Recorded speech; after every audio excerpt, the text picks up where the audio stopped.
Muy buenos días a todos y todas, especialmente a los miembros integrantes de la mesa principal y de forma muy especial a los colegas abogados y amigos que nos acompañan en este momento. En primer lugar, deseo hacer, antes de comenzar el tema que nos ocupa en la mañana de hoy, hacer un reconocimiento a los integrantes de la Suprema Corte de Justicia por haber tomado la decisión, la iniciativa de integrarse de forma activa al proceso de capacitación continua que vienen agotando los jueces desde hace ya varios años en el orden inferior, jueces de corte y jueces de paz y todo lo que hay entre uno y otro. De modo que enhorabuena por la iniciativa y muchos éxitos en este nuevo proyecto. En segundo lugar, agradecer la apertura de este espacio de discusión, que es el espacio más neutral posible para los jueces, los abogados y los representantes de las distintas áreas del sistema de justicia penal, que es el ámbito más neutral, el académico. En ese sentido, es importante que nosotros tomemos en consideración que hoy vamos a hablar de un tema no solamente de actualidad, sino de un tema que nos ha estado ocupando en los últimos 10 años, que es el tema procesal penal. A mi juicio es en el ámbito procesal penal donde se han generado las discusiones más interesantes, pues ella ha motivado inclusive el impulso del desarrollo doctrinario en República Dominicana, y para eso basta revisar la bibliografía de los últimos 10 años, donde observamos un aumento rico de lo que es la doctrina y sobre todo el enriquecimiento que a esta materia ha dado la jurisprudencia y las distintas resoluciones que fueron aprobadas por la Suprema Corte de Justicia con el concurso de los jueces para regular aquellas materias que estaban de forma abierta en el código y que había la obligación y la necesidad de esclarecerla un poco, trabajo que hemos realizado en conjunto todos los que estamos en el día de hoy aquí y que aparecen en gran medida incorporado en la reforma o modificación que se ha hecho finalmente en este año al Código Procesal Penal. Vamos a entrar inmediatamente en lo que nos ocupa, que es el tema de los principios. Todos los que saben, han compartido conmigo en algún momento, en algún escenario, la experiencia del Código Procesal Penal, saben que siempre he señalado que la parte menos novedosa del Código Procesal Penal era la parte de los principios, puesto que ya estos principios lo teníamos de una forma u otra incorporado en el ordenamiento jurídico nacional, tanto por las disposiciones constitucionales como por las disposiciones de algunos tratados internacionales sobre derechos fundamentales que habían sido suscritos por República Dominicana. Sin embargo, el hecho de que sea la parte menos novedosa no implica una disminución en su importancia, sobre todo porque debemos considerar que, como dice Pablo Freire, palabras construyen realidades, de modo que explicitar en el Código Procesal Penal este conjunto de principios que ya formaban parte de nuestro ordenamiento jurídico hace que los consideremos como una norma fuerte de aplicación inmediata, fuera de toda duda. Hay algunas cuestiones que es importante que tomemos en consideración antes de proceder a explicar cuáles son las modificaciones, en virtud de que son muy pocas, que se pueden explicar de forma muy rápida, en materia de principios. Unas consideraciones con relación a la reforma y modificación en sentido general.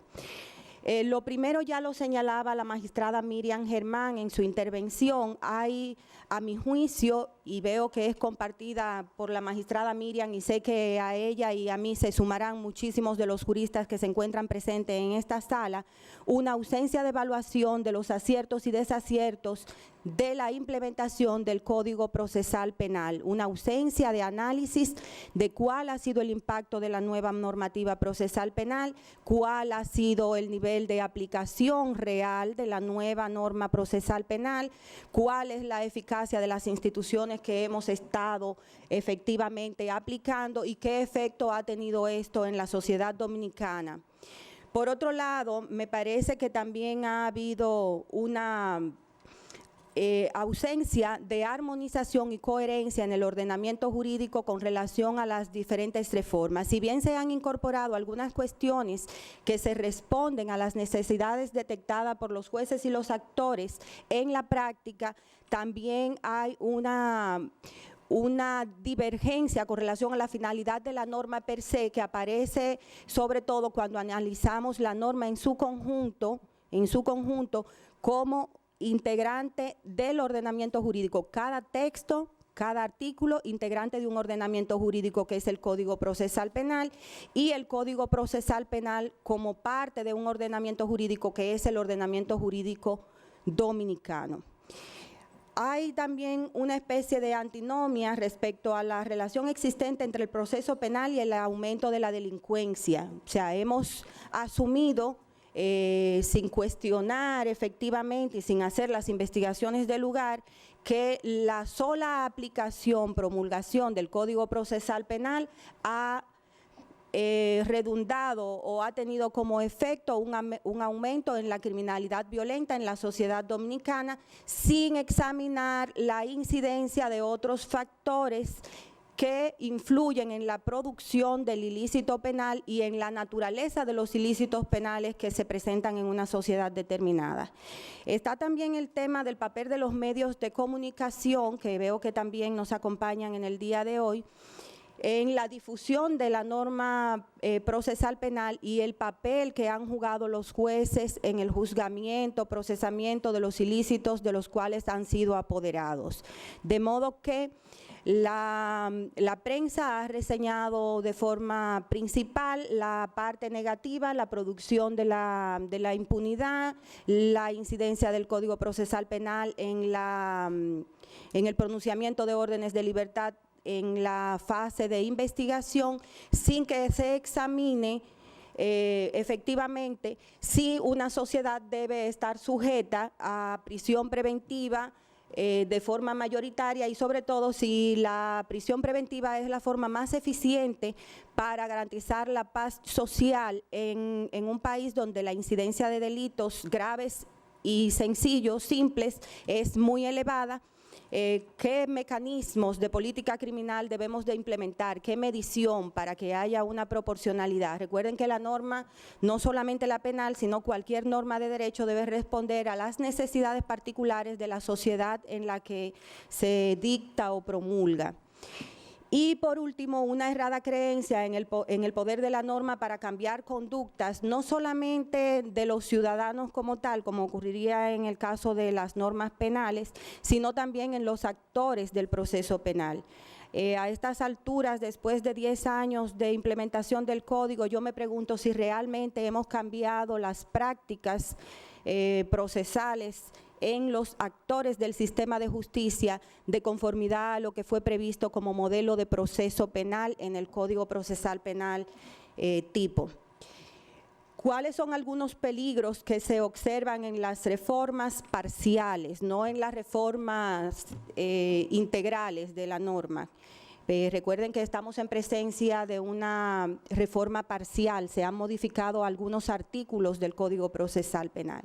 Como señalaba la magistrada Miriam, hay una fragmentación de la coherencia de la norma. Ese es un riesgo que corremos cuando nos abocamos a modificar una norma que está concebida dentro de un modelo de proceso penal, modificamos algunos artículos y no los armonizamos con el conjunto de artículos que se relacionan, y en esto juega un papel muy importante el tema de los principios. La dificultad en la visión de conjunto de las normas, las nuevas, las anteriores y la vigencia de ambas. Hay un conjunto de normas que están vigentes en el Código Procesal Penal y un conjunto de normas que entran en vigencia con la nueva. Y también la coherencia sistémica que ya le explicaba, y por último el tema de las reformas en base al populismo penal, que ya todos nosotros nos encontramos familiarizados con el concepto esgrimido esencialmente por Zaffaroni. Bueno, entonces, ¿qué hemos hecho para fundamentar esta reforma? Si vemos en la ley 1015, el mismo instrumento te da la clave para determinar cuáles han sido las motivaciones del legislador al momento de abocarse a una reforma. En la exposición de motivos de la ley 1015 observamos que el legislador dice que el Código Procesal Penal es un instrumento de política criminal. Y luego dice que como instrumento de política criminal debe garantizar la persecución del delito. Es importante que hagamos una especie de paréntesis para recordar que el Código Procesal Penal, al tiempo de ser un mecanismo de materialización de la norma penal, del derecho subjetivo penal, es una norma que pretende poner límites al poder punitivo del Estado, de modo que la finalidad esencial de un Código Procesal Penal nunca será garantizar la persecución del delito, sino garantizar que esa persecución se haga dentro de los términos de idoneidad, de respeto a los derechos fundamentales de todos aquellos que intervienen en el proceso, víctima, imputado, jueces, fiscales y demás auxiliares de la justicia que tienen que realizar un trabajo para que el derecho penal y procesal penal sea eficiente.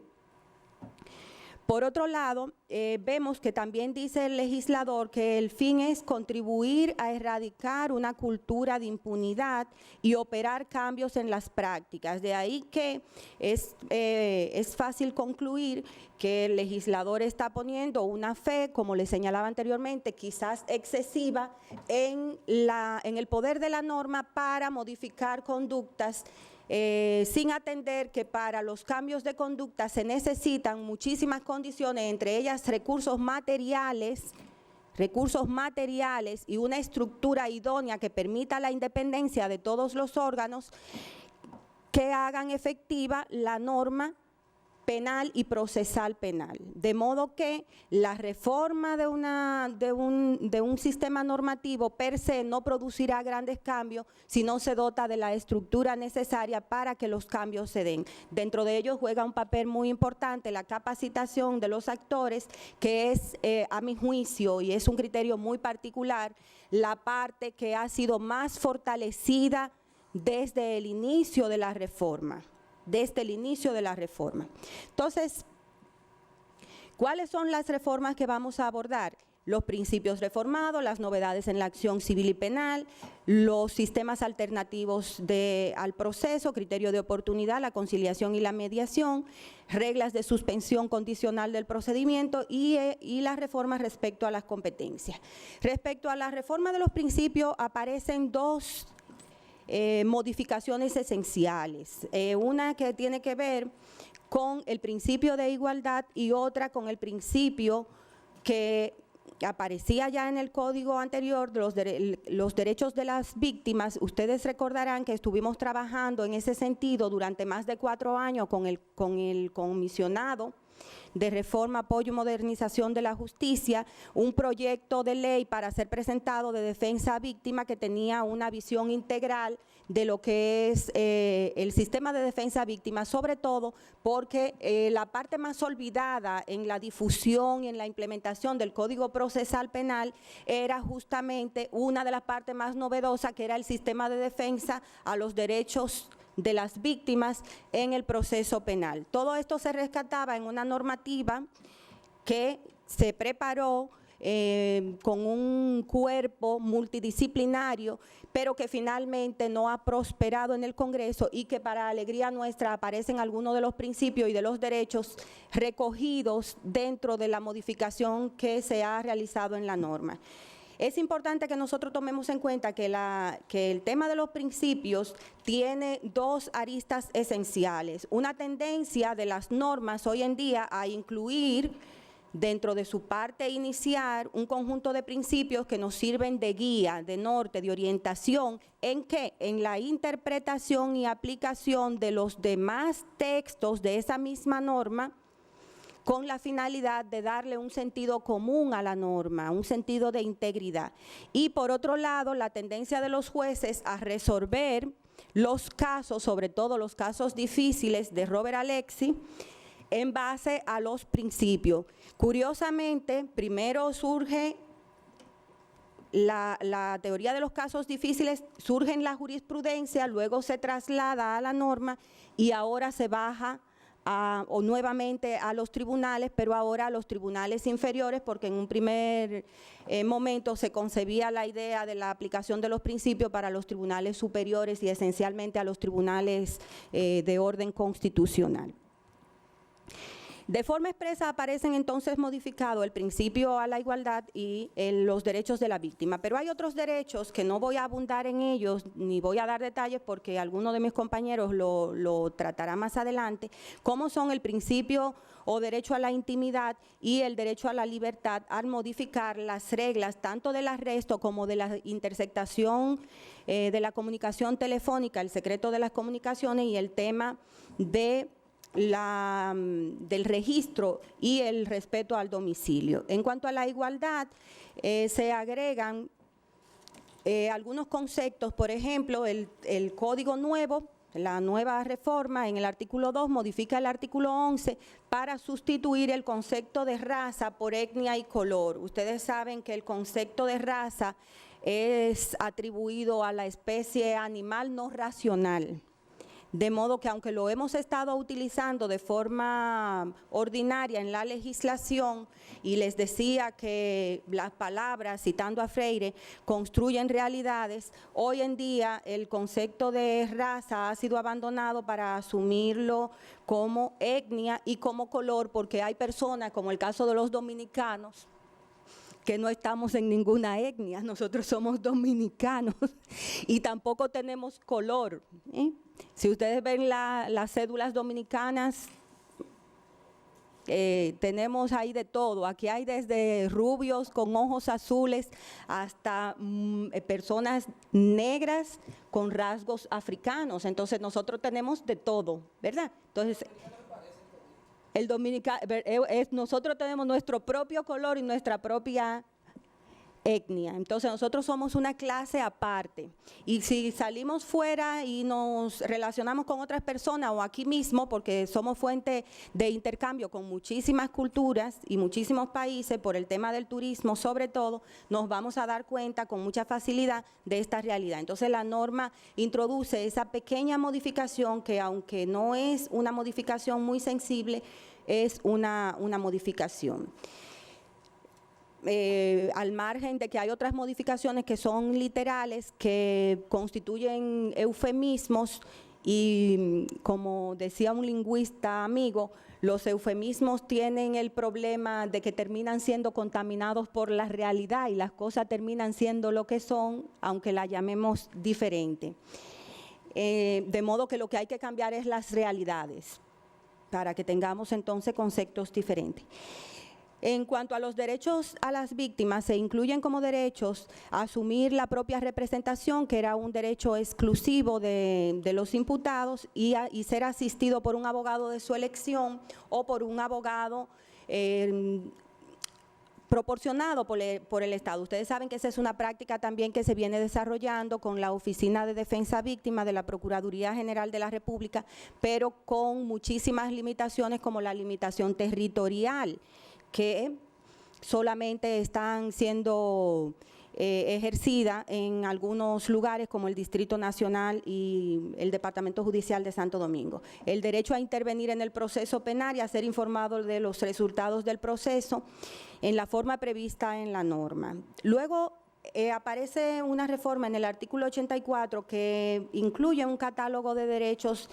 que vienen dados por los tratados internacionales y que, como les señalé, aparecían recogidos en el proyecto que se estuvo trabajando en el comisionado. Estos derechos son recibir un trato digno y respetuoso, ser respetada en su intimidad, otorgar seguridad a la propia víctima y a sus familiares en caso de necesitarlo, intervenir en el procedimiento conforme lo establecido en el Código, recurrir todos los actos que den por terminado el proceso, ser informada de los resultados del procedimiento y del proceso, y un conjunto de cuestiones que ya estaban previstas en el Código de forma dispersa en distintos artículos. Con relación a la acción, también vemos que se incorporan algunas de las cuestiones prácticas que ya veníamos realizando en estos 10 años de aplicación al Código Procesal Penal. Por ejemplo, se clarifica cuál es la competencia expresamente para el conocimiento de la acción privada, que es justamente el procedimiento especial de acción privada, que sigue regulado de forma un poco escueta, y aparece también la particularidad de diferenciar en cuanto a la instancia pública, la acción pública a instancia privada, algunas modificaciones que venían ya dadas por leyes especiales como producto de la adopción en el ordenamiento interno de los tratados internacionales, como es el Tratado de Libre Comercio, que implicaba la exclusión de la protección de la marca de fábrica de la acción privada para dejarla en manos de la acción pública o la acción pública a instancia privada. También en materia de acción privada, la violación de propiedad, que por ejemplo en el caso de nosotros, los jueces de la provincia de Santo Domingo, es el grueso, la mayor parte de las demandas son violaciones de cheque y violación de propiedad. Ahora la violación de propiedad pasa a ser de acción pública, mientras que la violación a la ley de cheque trae la particularidad de que en caso de falsificación de cheques, porque la ley de cheque contempla un sinnúmero de infracciones. Creo que debo hacer esa aclaración porque ha sido como aceptado pacíficamente que lo único que tiene la ley de cheque es la expedición de cheques sin la debida provisión de fondos. Y no es así. La ley de cheque tiene más de 7 tipos penales y dentro de esos tipos penales está la expedición de cheques falsos o la falsificación de un cheque. Entonces, este supuesto penal que aparece en la ley de cheque aparece hoy en día expresamente atribuido como infracción de acción pública a instancia privada. ¿Cuáles modificaciones aparecen incluidas respecto a la acción civil? Se introduce el término de demandado, otra modificación de orden lingüístico,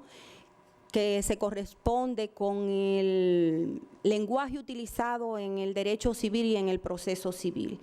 También aparece la clarificación de la ausencia de necesidad de probar que el perjuicio es directo y personal cuando se trata de intereses difusos y colectivos, lo cual a mi juicio es una redundancia, pero no está mal que se aclare, porque todos los que nos hemos interesado un poco por el tema de los intereses difusos y colectivos, sobre todo a raíz esencialmente del auge que ha tomado el derecho ambiental en República Dominicana, que es una fuente importante de ejercicio de los abogados, sobre todo en materia administrativa. No recurren mucho al área penal, pero en el ámbito administrativo es pan nuestro de cada día. Entonces, en ese sentido, una característica esencial de los intereses difusos y colectivos es que no te requieren un perjuicio directo y personal. Es de las excepciones a las reglas de responsabilidad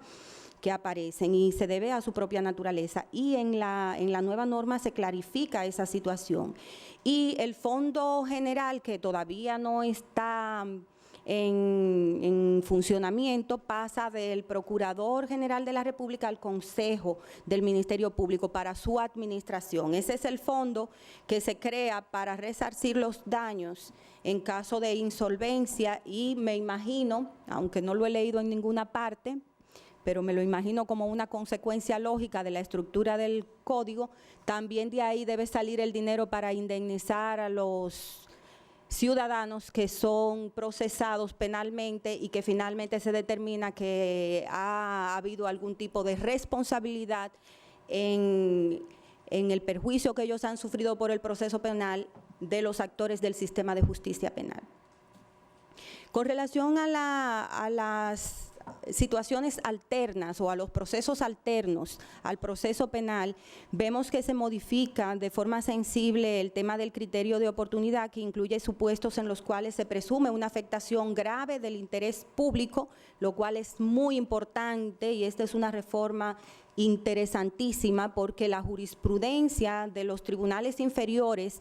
no se había unificado con relación a este tema, a diferencia de lo que había pasado con los otros temas que hemos señalado. Entonces, ¿qué hizo el Código Procesal Penal en esta reforma? ¿Qué hizo el legislador?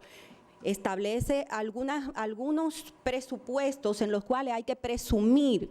que hay una afectación grave del orden público. ¿Cuáles son esos supuestos?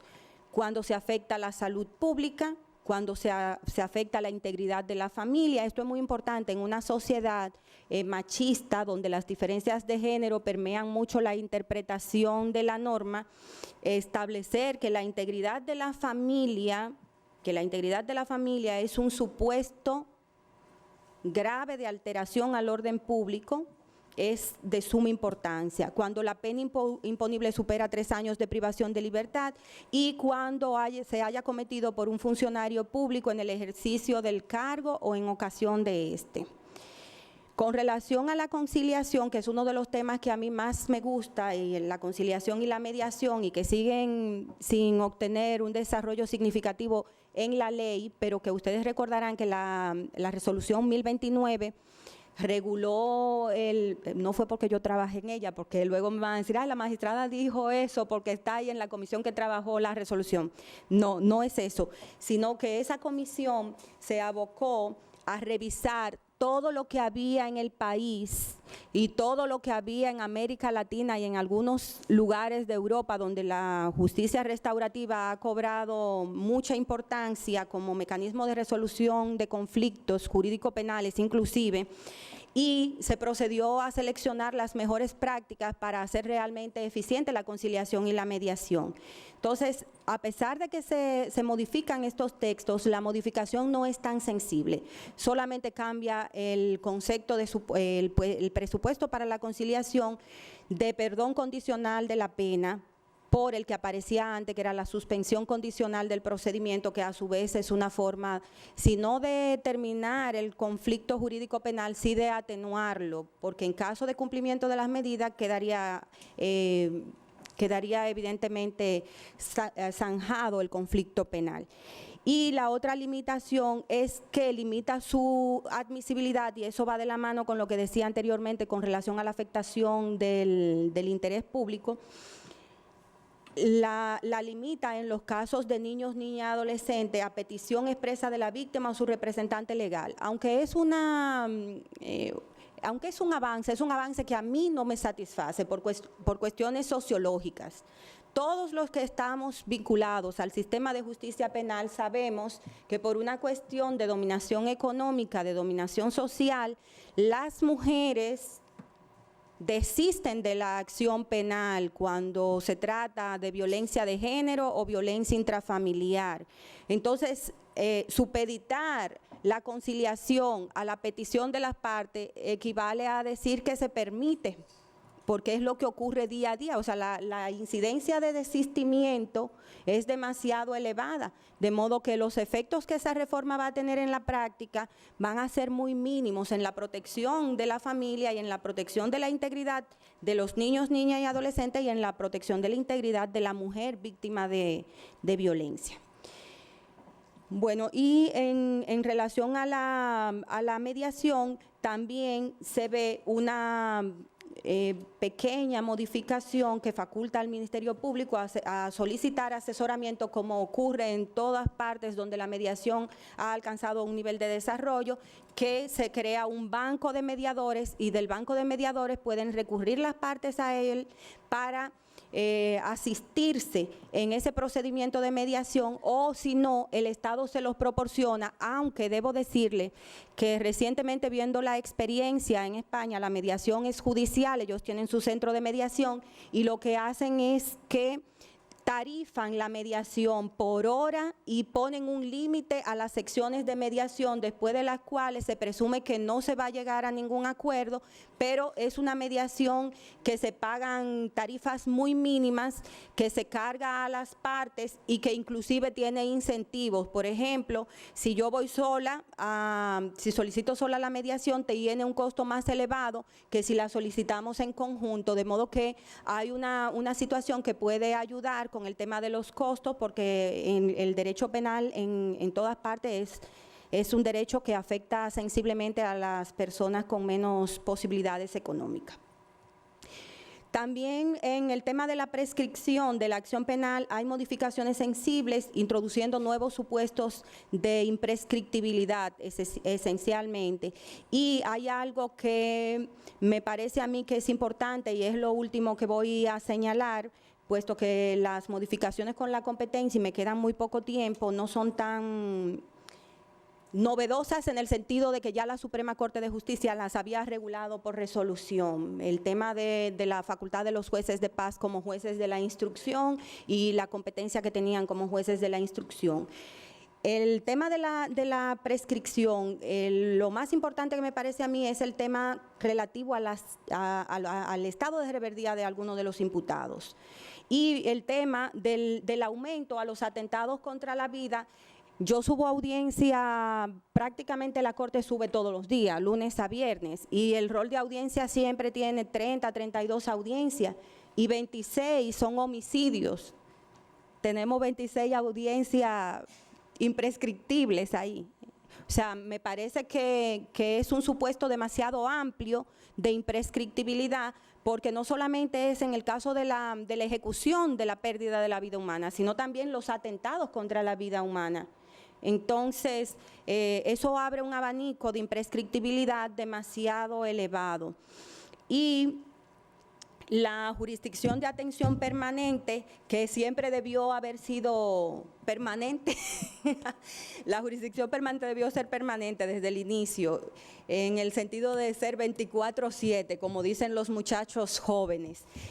Hoy la misma norma procesal penal en su modificación dice que debe ser 24/7 en sede. O sea, no ficticiamente hasta las 12 del mediodía, sino que tiene que haber un juez permanentemente. Les contaré al respecto que estuvimos visitando el equivalente de lo que sería un juzgado de atención permanente en España. Y la experiencia es que el juez tiene su cama, es como el juzgado. Tiene una parte que tiene su enfermería, tiene su cama, el fiscal duerme ahí, el secretario duerme ahí. ¿Qué ellos hacen? No se presentó ningún caso, duermen, se presentó un caso, se levantan a atenderlo. Esa es la realidad en otros países. Y si queremos cumplir los plazos, yo sé que eso duele y yo vengo desde la condición de oficinista, y en una época en que se rifaba el trabajo para trabajar los sábados, porque había muchos procesos en la Corte. Yo trabajaba en la Corte Penal del Distrito Nacional. Entonces se rifaban los sábados, yo siempre me los sacaba. La única suerte que he tenido así en premiación. Y entonces yo le dije al presidente de la Corte, magistrado, vamos a hacer una cosa, para no generarme falsas expectativas, yo voy a venir todos los sábados, y ya yo sé que no tengo la ilusión de que en algún momento no voy a venir, ya yo sé que tengo un compromiso de venir los sábados. Entonces, ¿qué pasa? Que yo sé que es duro, y lo digo porque los jueces de paz se nos quejan mucho, los jueces de instrucción se nos quejan mucho con jurisdicción de atención permanente, pero tenemos que tomar en cuenta que nosotros realizamos un servicio social, nosotros somos servidores judiciales y la cosa va por escala. Ya cuando a mí se me quejan, yo lo que le digo es, óigame, pero usted tiene una muy buena motivación para querer ascender a una sala, a un tribunal colegiado. ¿Cuál? No ir a atención permanente. Entonces, miremoslo desde el punto de vista positivo. Esa es una motivación para querer alcanzar un nuevo escalón dentro de la carrera judicial. Muchísimas gracias por la atención que me han prestado y muchísimas gracias a los organizadores de esta actividad por invitarme.